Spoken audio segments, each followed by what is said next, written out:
41 రోజుల్లో 70 చోరీలు జరిగినాయట. అయోధ్య రామాలయంలో అడుగడుగునా ఉల్లంఘనలే. సీసీటీవీ కెమెరాలున్నా కళ్ళు తెరిచి చూడలేని నిర్లక్ష్యం. ప్రారంభోత్సవ కార్యక్రమాలకు 113 కోట్లు ఖర్చు పెట్టిరట. ఎంత? 113 కోట్లు. మంది సొమ్మే కదా, జనం విరాళాల ద్వారా ఇచ్చిన సొమ్ము. ఎవడు అడుగుతాడు? నేను పంపించిన పైసలు ఏమైనా అడిగేటట్టు ఉంటుందా?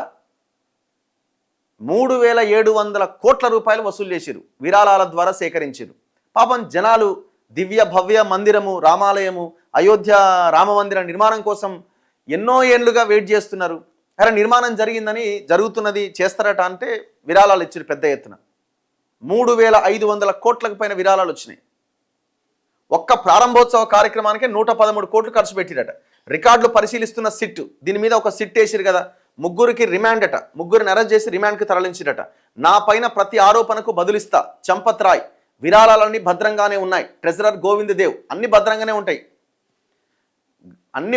ఉంటాయి కానీ లెక్కలు చూస్తే కనబడాయి. చివరికి ఆ సీసీటీవీ కెమెరాలు మొత్తం ఆఫ్ చేసి, సీసీటీవీ ఫుటేజ్ మాయం చేసి, ఆ డబ్బులు లెక్కించేటప్పుడు సాక్స్లల్లా, బనీన్లల్లా, డ్రాయర్లల్లా పెట్టుకొని పోయారట పైసలని.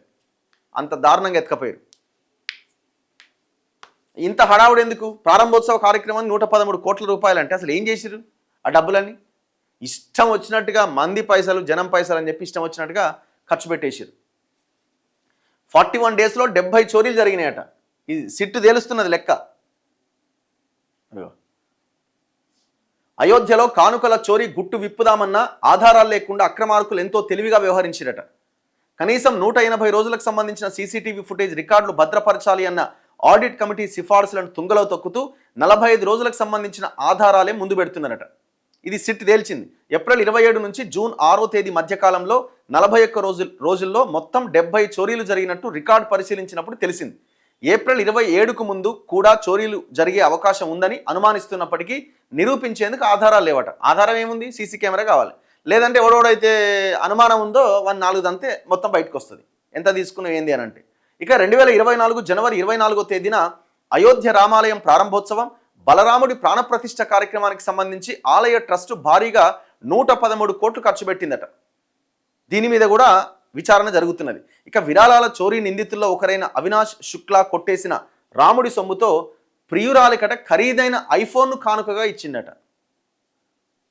రాముడి విరాళాలను తీసుకుపోయట వాళ్ళ లవర్కి ఐఫోన్ కొనిచ్చిందట. అంతేకాదు 2.5 లక్షలను ఆమె ఖాతాకు బదిలీ చేసిందట. 6 లక్షల రూపాయలతో తన సోదరుడి పెళ్లి ఘనంగా చేసిందట. మరో సోదరుడికి 5 నుంచి 6 లక్షల నగదు సహాయం చేసిందట.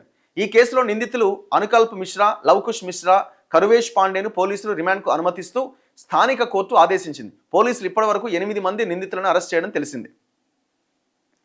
సో ఇది పరిస్థితి.